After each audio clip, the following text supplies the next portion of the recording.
Hi, folks. This is Congressman Bill Johnson. Thanks for joining us tonight. We're going to give some more folks an opportunity to get into the call. Please don't hang up. Please stay on the line. We'll be getting started here in just a minute or two. We're calling quite a few households this evening. We want to give as many as an opportunity to participate as we can. So we'll be starting here shortly. Thanks a lot. Stand by.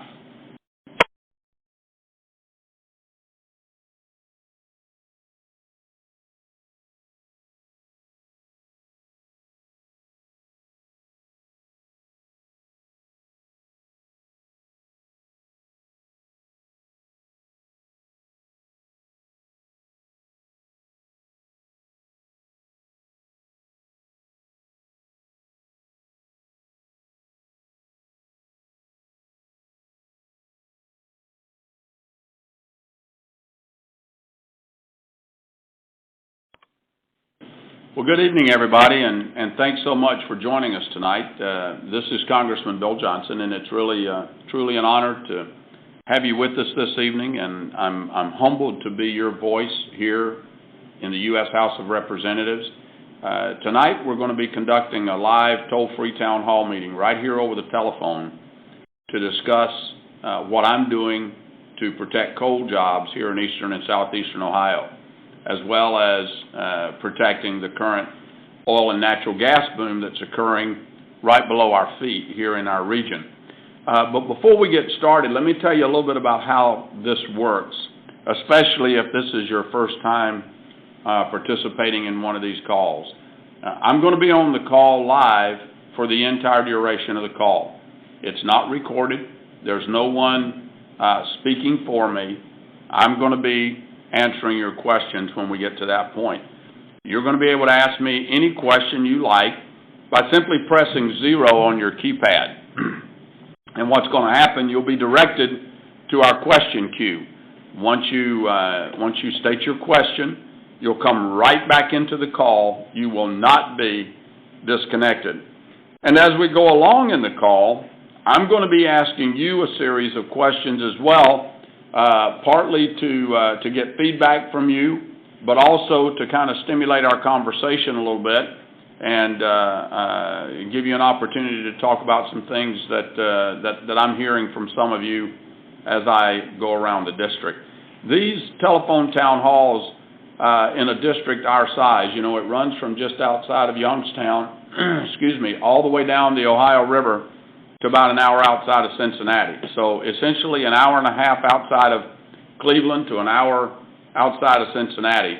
And we have to have creative ways to be able to communicate. And for me, to be able to have an honest and open dialogue with you folks about America's future. It's also an opportunity for us to discuss the issues that are most important to all of you. Now, as I mentioned, I want to talk to you about what's going on in the coal industry and the energy sector in our region. But there may be some things that are more important to you than that. And if there are, you can feel free to ask those questions.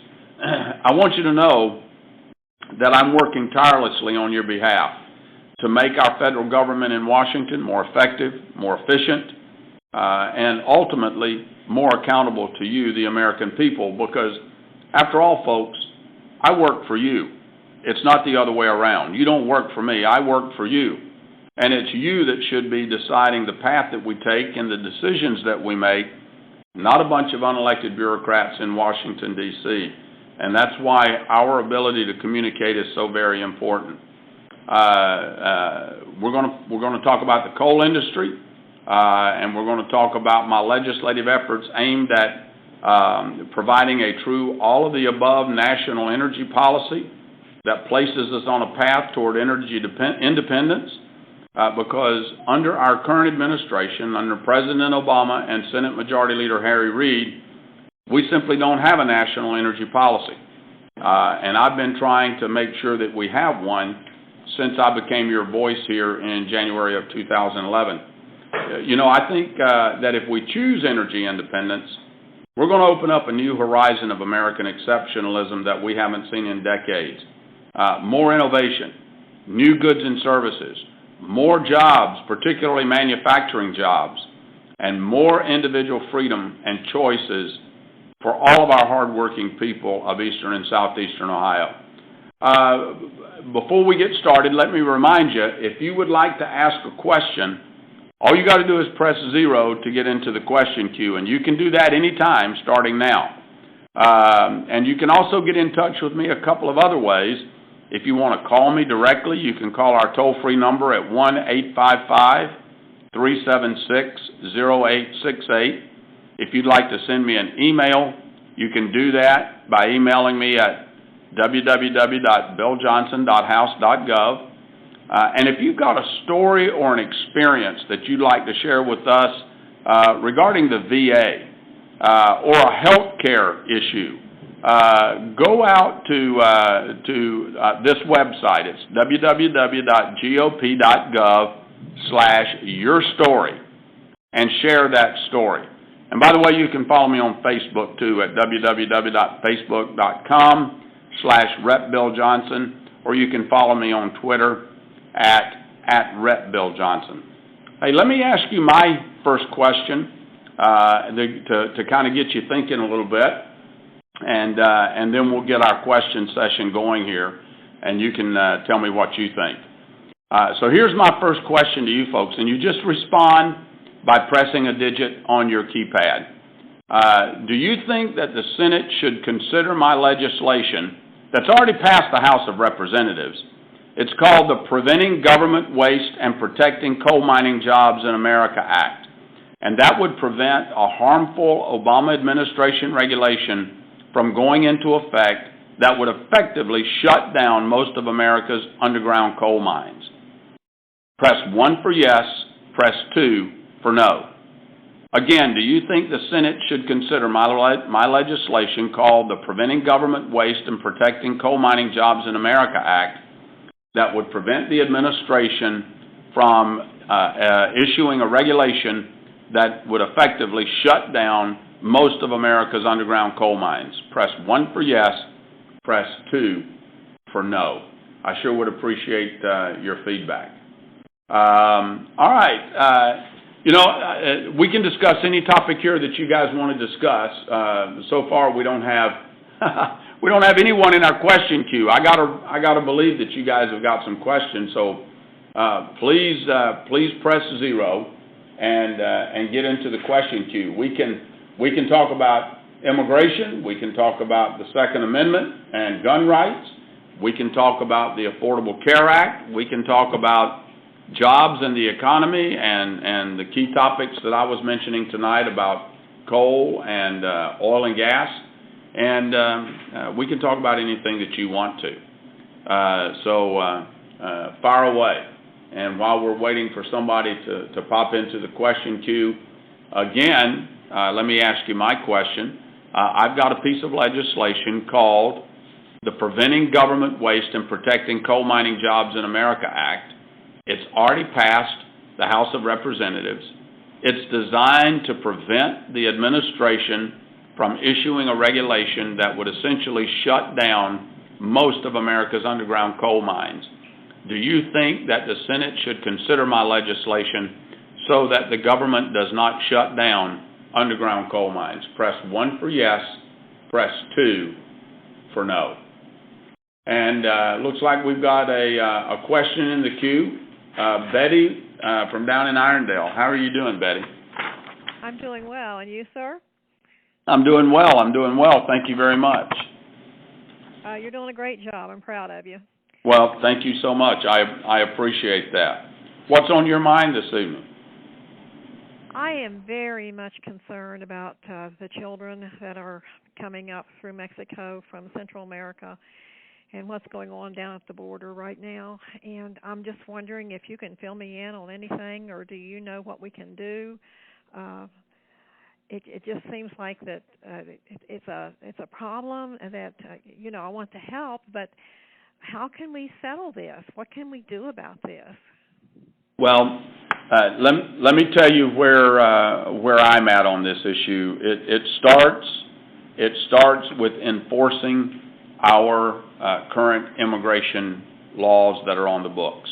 The situation at our southern border, Betty, is both a humanitarian and a national security crisis, much of which, by the way, is of President Obama's making, because he has ignored the need to protect and secure our borders since he came into office in January of 2009. Our priorities are clear. We must take care of these children and return them safely to their home countries, to their own families, and most importantly, we must secure our borders so that more of them do not come across.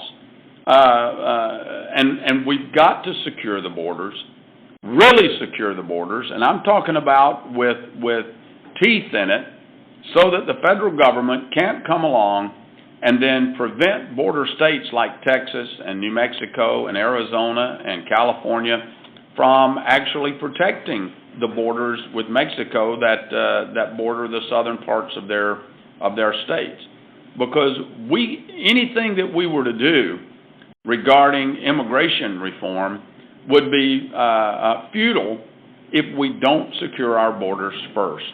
As I mentioned, this is both a national security and a humanitarian crisis, and there's no point to engage in talks with the president on other aspects of immigration when he's proven time and time again that he won't even enforce the current laws that are on the books.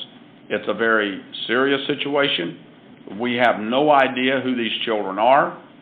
Many of them are covered in disease and have health care issues. It's a health risk, and it's a security risk, because many of these young people are coming up from countries below Mexico, coming across Mexico's border on the south and working their way up through Mexico to get across our border. So we've got to start by securing the border. And then we've got to get those children back to their home countries, back to their own families. And, you know, the world knows. The world knows that they can take advantage of America because of our heart for children. They know how we feel about children and how we value human life. And so it's not a surprise that they're trying to do this. The surprise is that we've got an administration right now that doesn't seem to understand that we have to secure the borders to stop this from happening so that we don't have this kind of problem to deal with. There are other ways to try and help other countries deal with the health and welfare of their children than letting them flow across the border here in America and becoming a burden to the American taxpayers. There's a better way of doing that. Okay. Thanks a lot, folks. Let me ask you my question again. We've got quite a few more people in there, and by the way, not many of you are answering my question. I don't know whether it's because maybe you don't like the question or maybe I'm not being clear, but please give me your feedback. I've got a piece of legislation that will prevent the administration from implementing a rule, a regulation that will effectively shut down most of America's underground coal mines. My legislation, called Preventing Government Waste and Protecting Coal Mining Jobs in America, has already passed the U.S. House. Do you think the Senate should consider my legislation and pass it so we can get it to the President to sign in order to protect the coal industry? Press 1 for yes, press 2 for no. And if you would like to, if you'd like to ask a question, don't forget, press 0, and we'll get you right into the question queue. Let's go now to Thelma. How are you doing? Yes. Well, I'm quite concerned in everything that you've been talking about. And I believe that the coal industry should keep moving forward. And I think that you should do everything that you can to keep it that way. Well, I certainly will, Thelma. I'm going to be working on that, and that's one of my number one top priorities. For the last 3 years, I have been leading the effort in the U.S. House to try and stop the administration's war on the coal industry. If we had just a little bit of help from the Senate, we could actually do this. Let me give you some statistics about the administration's most recent rule. You know, according to the Energy Institute, carbon emissions, emissions from burning coal, for example, are going to go up globally by 31% over the next 18 years, between now, or 16 years rather, between now and 2030. The EPA, in their latest rulemaking, is trying to reduce America's carbon emissions by 30%. Now, when you consider that in the context of global carbon emissions, that's only reducing carbon emissions by 1.8% globally. That's like filling up the Ohio State football stadium with ping pong balls and reaching in and pulling out one of them. That's how negligible this will be. The U.S. Chamber of Commerce has said that the coal industry is responsible for over 700,000 jobs in America. And they've said that if the EPA implements this rule, that it could threaten over 200,000 of those jobs. We've got 3,200 Ohioans right here in our region that are coal miners. And if you take a conservative 3-to-1 estimate that for every one coal mining job, there are 3 other jobs created to support that coal mining industry, you're talking about 12 to 15,000 jobs that are on the line that are being threatened by the administration's regulatory actions. And don't forget that over 67% of Ohio's electricity comes from coal-fired power plants. We've got 6 power plants here in our region. And if those power plants shut down, where's the electricity going to come from to heat and cool our homes? You know, very few Americans knew how very, very close we came during this last cold winter. They called it a polar vortex. How cold it was and for how long, they have no idea how close we came to having rolling brownouts and blackouts and rationing of electricity.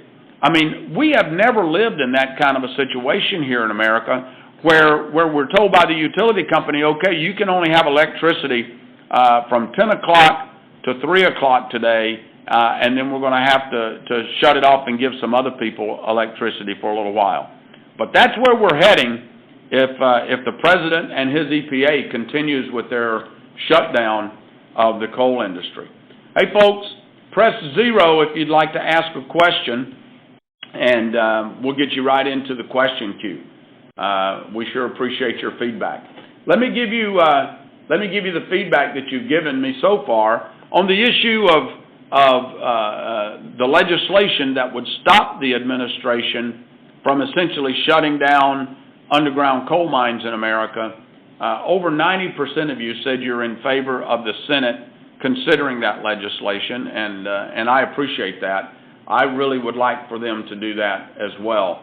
Let me ask you another question to get you started. We've had a couple of people mention it already. The growing humanitarian crisis occurring at our southern border, with tens of thousands of children from Central America trying to enter America illegally. So here's my question to you. Do you think it's time for President Obama to start enforcing our existing immigration laws to secure our borders? Press 1 for yes, press 2 for no.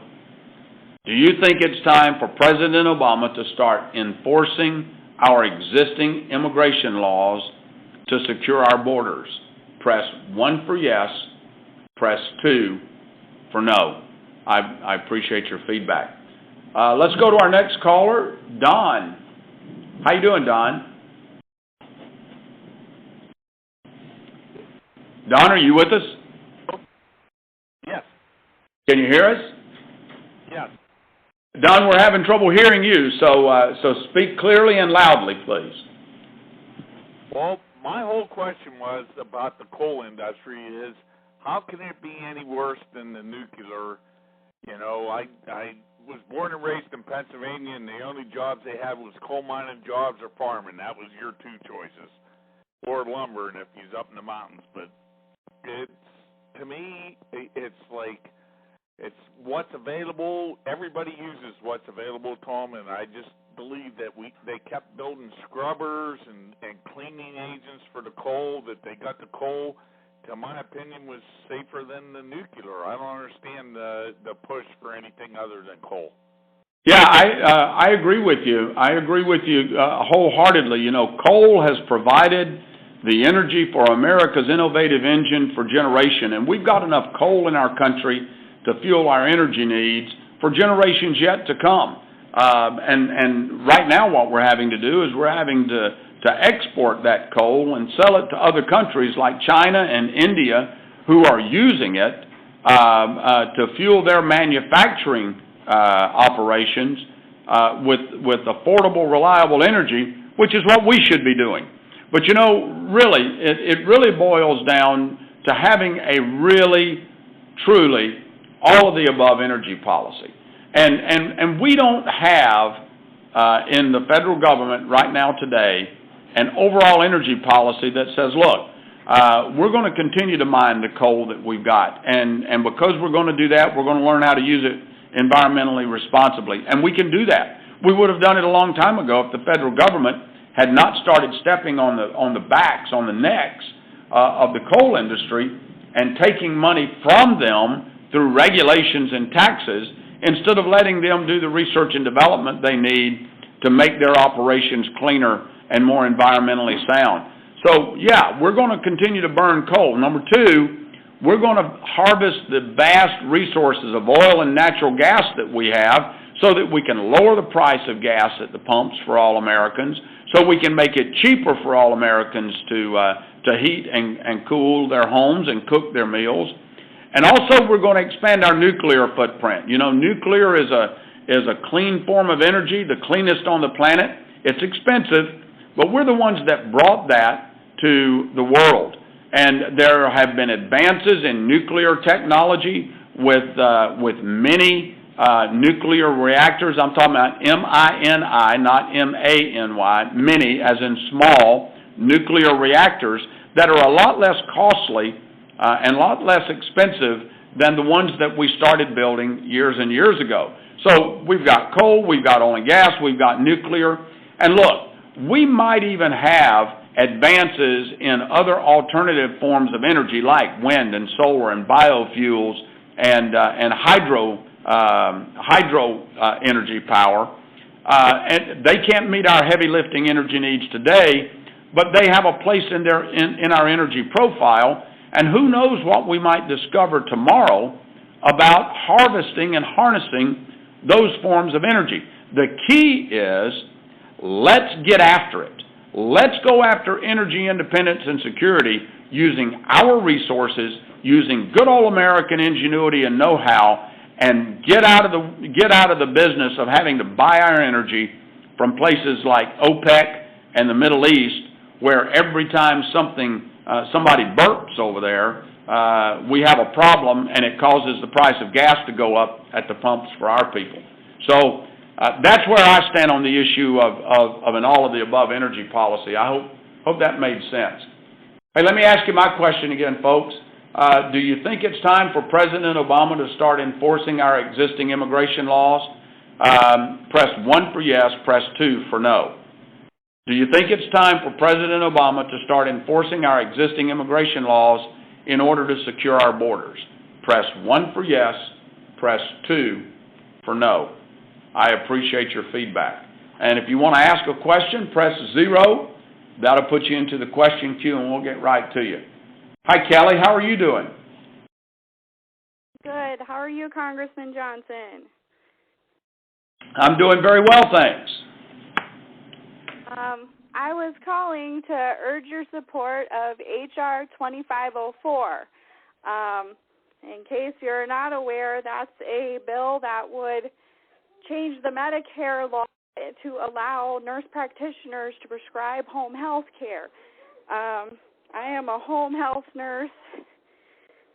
working for Sanctuary Home Health based out of Salem, Ohio, and we would really appreciate if we could get that done. It would greatly increase the ability of our seniors and our disabled to get access to home health.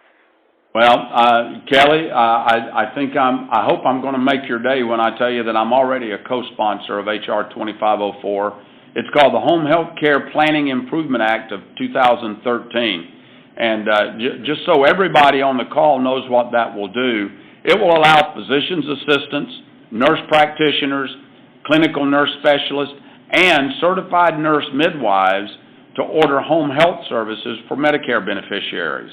And you know, in a region like ours where it's rural and it's a struggle for many of our people to get out and drive the 25, 35, 50 miles that they've got to go to get to a doctor's visit or whatever, home health care services are really, really important to the people that live here in our region.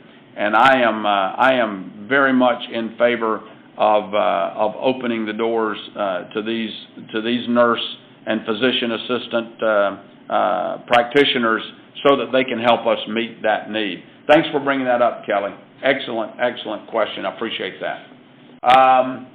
Hey, let me ask you my question one more time, and then we'll get somebody else in the question queue.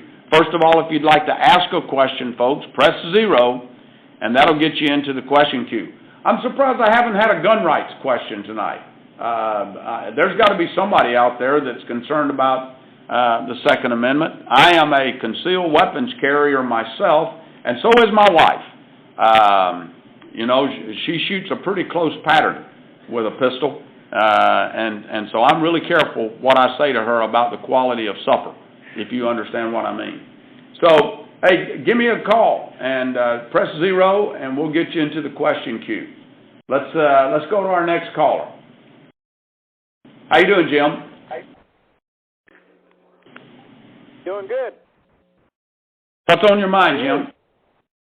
Well, I agree with this gun rights thing. Me and my wife, we're both card holders too, and I think everybody ought to be. That's the only protection we got anymore. But my question was, why are we still in the shape we're in? Anytime there's a little squabble somewhere, we pay $4 a gallon for gas. And the next problem I got is I'm paying at Wheelersburg, Ohio. I know you know where it's at. Yeah. I pay $3.79 to $3.89, $3.99. I go up to South Point, Ohio, and I get it for $3.39. I don't understand that either. Yeah. But that's price gouging somewhere along the line. It has to be. Well, let me tell you a few things, Jim, that might make you feel a little bit better. I recognize the problem. In fact, the House of Representatives recognizes the problem. We passed a piece of legislation week before last. It's called Lowering Gasoline Prices to Fuel an America That Works Act. That's a long title. You know, I think they ran out of short titles for legislation, and now we've got titles that are paragraphs long. But it's called Lowering Gasoline Prices to Fuel an America That Works Act. Because, you know, under President Obama's watch, the average price of gasoline has increased to $3.68 across the nation. That's double what it was when he first took office. His energy policies, or lack of an energy policy, is hurting people across eastern and southeastern Ohio. And what this piece of legislation would do, it would ease the squeeze at the pumps by expanding production of America's vast energy resources. You know, we haven't built a new oil refinery here in America in about 35 years. It's time we got back to putting America first. And this piece of legislation would increase our energy production offshore. Because under President Obama, 85% of our offshore areas have been restricted for energy production. Opening up these areas where oil and natural gas resources are abundant and could generate over $1 billion in new revenue and create an estimated 1.2 million jobs. That's important stuff. We would also open up onshore production in places like ANWR up in Alaska and eliminate government red tape. But we've passed that legislation in the House. Now we need to get Senator Harry Reid and Senate Democrats to consider that legislation, and let's give the President a chance to put his pen to work, because he said he wants an all-of-the-above energy policy, but for some reason he's never actually stood up to the table and tried to make it happen. We can give him the opportunity to do that if we could get some help from the Senate. I'm with you. I don't like paying the kind of gasoline prices we do, and I don't like any of the people that I represent having to do that either. Every time there's an extra dollar that comes out of your pocket, that's less that you have to put into your family. That's less that you have for the quality of life for your family, and that's less that a business has to invest and begin growing and hiring and expanding their companies. I appreciate your question. Hey, I asked you a question.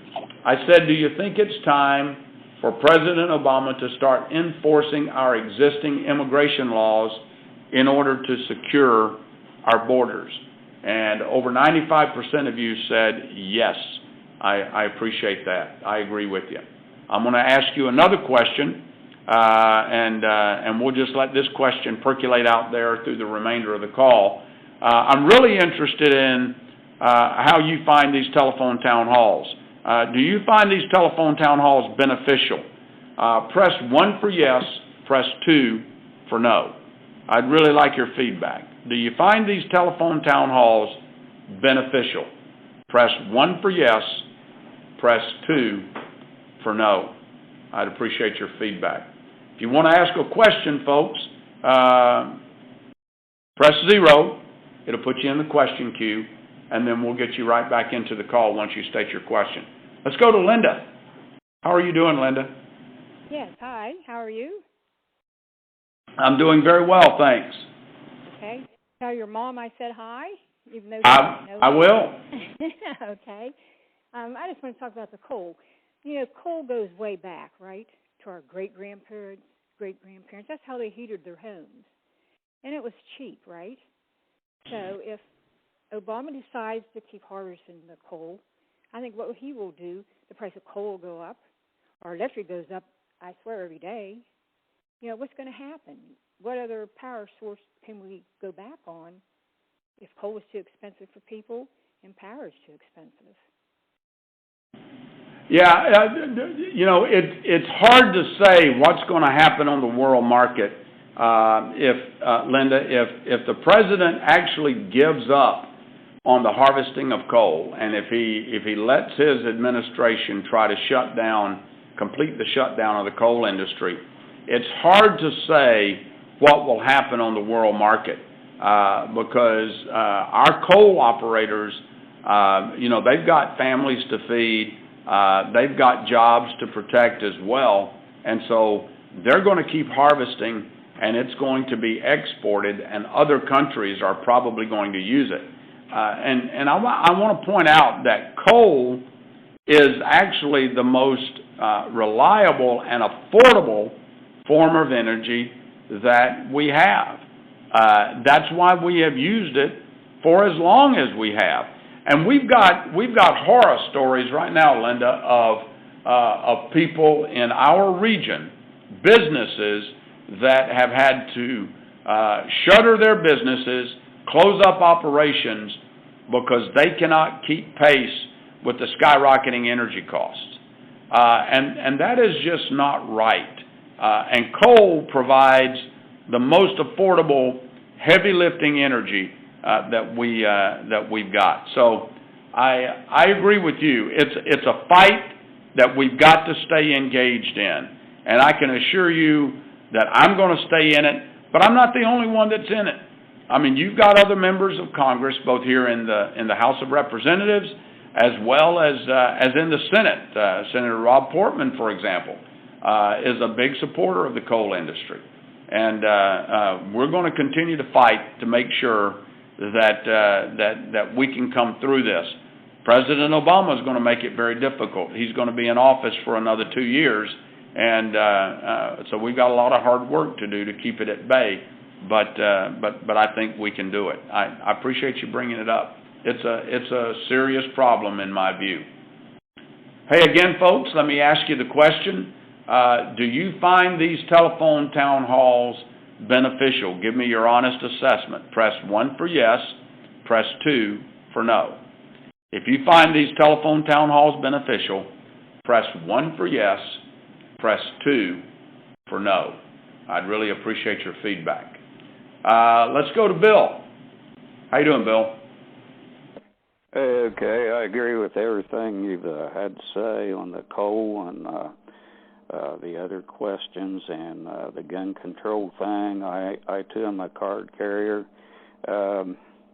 I'm also a union pipe fitter of 40-some years, and this thing with the coal, that's a terrible thing to have done and have these powerhouses sitting idle and people having blackouts. I agree with you on everything you said, but my question is, these veterans that aren't getting in for 3 months at a time for appointments, and they need to take better care of the veterans. One day we may not have the Army we need because people's not going to want to go in because they're not being took care of. Yeah, So, Bill, I agree with you. You know, I'm a 26-and-a-half-year veteran myself. I joined the Air Force in January of 1973, and I retired from active duty in the 1st of August of 1999. I wouldn't take $1 million for a single day of my military service, and I know that nearly all veterans feel the same way. America is an exceptional nation where our young people still, even today, with the dangers of the world that lurk around every corner, they still line up to sign up to serve our country. And it is incumbent, it is mandatory, it is an imperative that we as America, as a nation, stand up to the commitment to take care of those veterans and meet their care and benefits that they've earned, whether it's health care, education, or otherwise. There was a piece of legislation that passed just within the last couple of weeks that you might not be aware of. It's called the Veterans Access to Care Act. And what that bill does, it solves most of the problem. If the Senate takes it up, it will solve most of the problem that you just talked about. Because what it does, it says that any veteran that has applied for health care benefits, if the VA cannot get that veteran in within their stated goal of 14 days, then they have to give that veteran the opportunity to go to a private health care provider of his or her choice, and the VA will pick up the bill. And the same thing applies to veterans that live more than 40 miles away from a VA health care facility. So we took immediate action as soon as we found out what was going on out at Phoenix. And by the way, some of these same problems exist right here in our own Cleveland VA center. And we've had some information given to us that we have passed on to the investigating team that's investigating that issue across the country. By the way, much of what you see happening and coming to light right now with the VA has been uncovered over the last 3 years.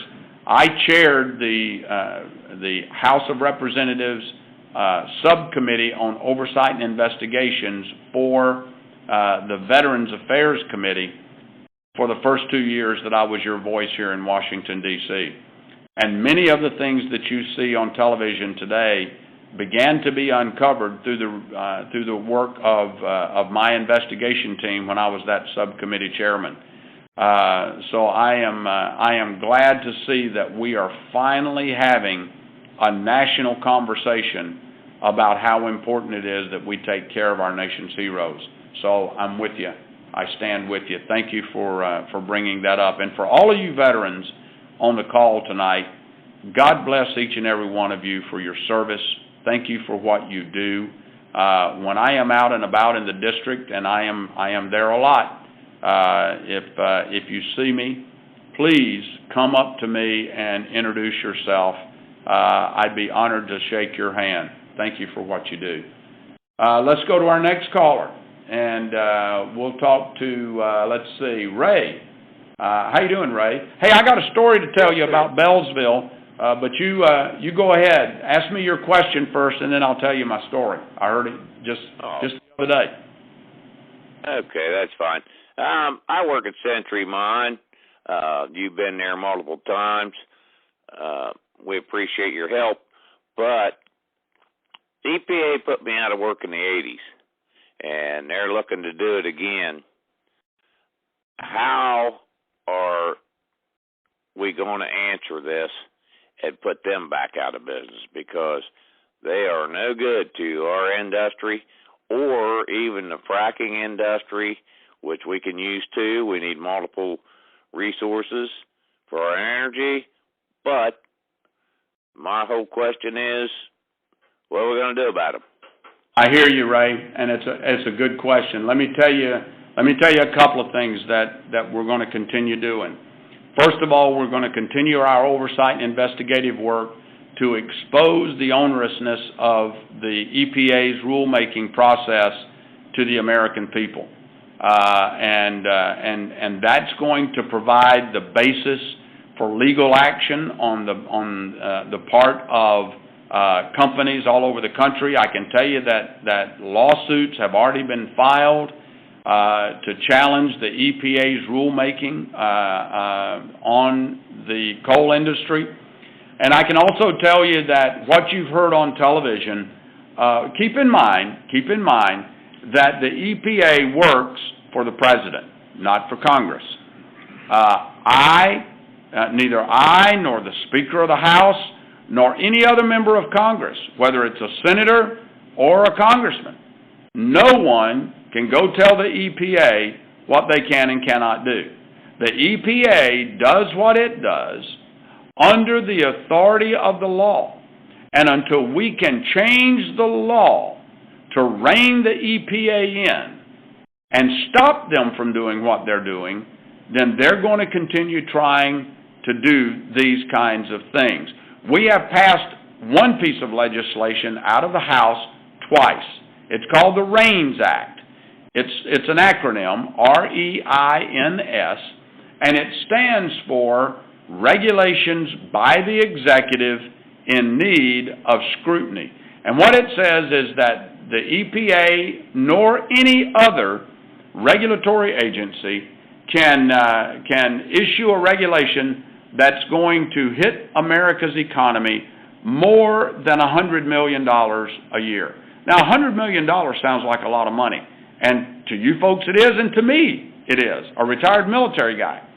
But when you stop and think about it for a second, that over $1 trillion a year comes out of our economy as a result of federal regulations, $100 million is really not that much money. It's a pretty low threshold. Now, we've passed that legislation twice. That would require the EPA to come back and get congressional approval for any regulations that cost more than $100 million. Both times, that regulation has sat idle, and it still sits idle over in the Senate. So the short answer to your question is that we've got to get some help in the Senate, and we've got to get a president that understands how important the coal industry is before we're going to be able to rein in completely the EPA. Now, that being said, what you've heard on the news about the Speaker of the House filing a lawsuit against the President of the United States for his overreach and abuse of his authority under the Constitution, That is a very, very real lawsuit. It's the first time in American history that it's been done. And so we are in uncharted territories here because it's not something that we need the Senate's approval for. It's something that the Speaker, on behalf of the House, can do. We're going to be considering a rule to put that lawsuit legislation on the floor, and we'll be voting on it before the end of this month. And it is a very real possibility to go after President Obama's persistent overreach. And that overreach comes in many different ways, but the EPA is one of them. So I appreciate you bringing that question up. It's a fight tooth and nail to keep this president from just completely siding with his environmental activists out in California and places like that, and leaving regions like ours here in Ohio out in the cold. We're not going to stand for it. We're going to keep fighting. So I appreciate you bringing it up. Hey, let me tell you the results of the last question that I gave you, and then I think we've got time for 2 more questions. But I asked you if you find these telephone town halls beneficial, and over 95% of you said that you do. So I appreciate that. Would love to hear your inputs. If there's any way that, if there are ways that you think we can make them more effective, would love to know what that is. Give us your feedback. Let's go to our next caller down in Washington County. How are you? Hey, my name is Bees, and I'm a union pipe fitter for the last 25 years. Yes, sir. I've made a very good living working in coal-fired power plants. And for the life of me, I do not understand why the EPA would want to shut down coal-fired power plants. Coal creates jobs, and America needs jobs, and we need the power, too. What can we do to stop the EPA shutting these power plants down? Well, Bees, I tried to just answer that question. I don't know how much you heard of the last question, but I pretty much went through that. The EPA works for the president, doesn't work for the people, doesn't work for Congress, works for the president. And this president has made it very, very clear, and he said it when he was elected, before he was elected actually, that if he became president of the United States, that he would make it financially impossible for any company to build and operate a new coal-fired power plant. Now he's going after existing coal-fired power plants. And it's a fight we're just going to have to stay with, Bees. I am doing everything that I can under my authority, under the Constitution, to rein this president in. And now with the Speaker's lawsuit to try and hold the president accountable through the legal system and confine him to his authority under the Constitution, and combined with the lawsuits that we already know are being brought to the table by the coal industry itself, I think there's a possibility that we'll be able to at least slow this president down in his efforts to shut down the coal industry. Look, we know the coal industry did not get to where it is overnight, and we can get back to where we were. It won't be easy, and it won't be cheap. Once you've abandoned a coal mine, and once you shut down a coal-fired power plant, it's costly to get it started back up again, and I realize that, but it's not impossible. And I think that we'll make it through this period. We've just got to keep fighting the fight and making sure that the president and his allies realize we are not going to stand by on the sidelines and watch the thousands and thousands of miners that are going to be put out of work, their families, and the jobs that are created in support of the coal industry. We're not going to stand for it, and we're going to keep fighting. But I appreciate you bringing that question up again. Let's go to Melody and this will be our last question. I really appreciate everybody joining us tonight. Melody, down in Jackson County, how you doing? Just fine. My thing is, maybe I'm a conspiracy theorist or something, but I feel that Obama has a hidden agenda.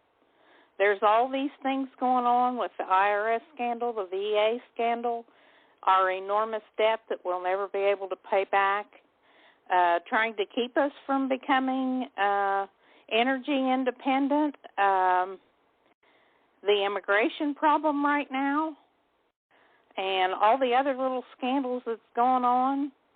My theory is, what happens when we do have a massive blackouts and our country is in turmoil and it's election time? What happens then? Yeah, Melody, you bring up some good points. The thing I would encourage you to remember is, and I can't speak to the president's motivations. I can certainly speak to the destructiveness and the problems with his policies and how they're hurting business, how they're making it more and more difficult for Americans to make it day to day, how it's forcing more and more Americans to part-time jobs, for example. We've got the lowest labor participation rate that we've had in decades. Nearly a third of the American population has dropped out of the workforce. They're not even included in the labor statistics anymore. When you look at unemployment, you saw that last month the report came out that we created 200,000 jobs. Many of those jobs are part-time jobs, but if you included the fact that more Americans left the workforce than got jobs, you would come up with an unemployment rate north of 10%. It's much higher than what the president and the news media would tell you. So I can tell you that the president's policies are hurting America. That's not a secret. I can't tell you what his motivations are because I just do not know. What I can tell you is that America can do better. If you look back at America's history, we've got a lot more victory in our quiver than we do defeat and doubt and despair. America has had to pick ourselves up by our bootstraps more times than we can count. We did it at the beginning with the Revolutionary War. We did it in the War of 1812. We did it in World War I, World War II, Korea, Vietnam. We've done it again today, fighting off terror, and we continue to do that in faraway places like Iraq and Afghanistan. America is an overcomer, and we will overcome this. We've got to realize that we are not Republicans, we are not Democrats, we are Americans first, and when we get back to that basic truth, you'll begin to see some of these problems fixed. By the way, I promised that gentleman earlier from Bellsville that I would tell him a story. I learned this past weekend, speaking at the traveling Vietnam Memorial Traveling Wall. It's a replica of the Vietnam Wall from Washington, D.C. 58,272 men and women whose names are on that wall that paid the ultimate sacrifice in the conflict known as the Vietnam War. The little town of Bellsville, Ohio, a little mining town, during the Vietnam conflict, they lost 6 of the just over 460 some odd residents of that little town. It was the highest per capita loss of any town or village in America during the Vietnam conflict. That is a pretty remarkable statistic. And I can tell you, I get those kinds of stories all over eastern and southeastern Ohio, and each time that I do, I have 2 feelings. One, of great sorrow and grief for the families that lost those loved ones, but at the same time, a sense of pride in the character and the makeup of the people in our region. We're hardworking people. We're God-fearing and God-loving and America-loving people. And folks, I am just as honored as I can possibly be to be representing you and your voice in Washington. I look forward to meeting you when I'm out and about, so don't hesitate to come up to me. I appreciate everybody joining us tonight. If you didn't get a chance to ask your question and you want to leave a voicemail with your question on it, I will get back to you. Please stay on the line and you'll have a chance to do that. You can also email me on my website at billjohnson.house.gov, or you can give us a call at 1-855-376-0868. And if you're having trouble with a federal agency like, the IRS, the VA, Medicare, Social Security, passports, you name it, we might be able to help you out. So give us a call. And again, you can follow me on Facebook at facebook.com/RepBillJohnson. You can follow me on Twitter at RepBillJohnson. Or you can follow me on Instagram at instagram.com/RepBillJohnson. Thanks again for listening, folks. Have a great evening. God bless you and your family, and I hope to see you and talk to you soon. Good night.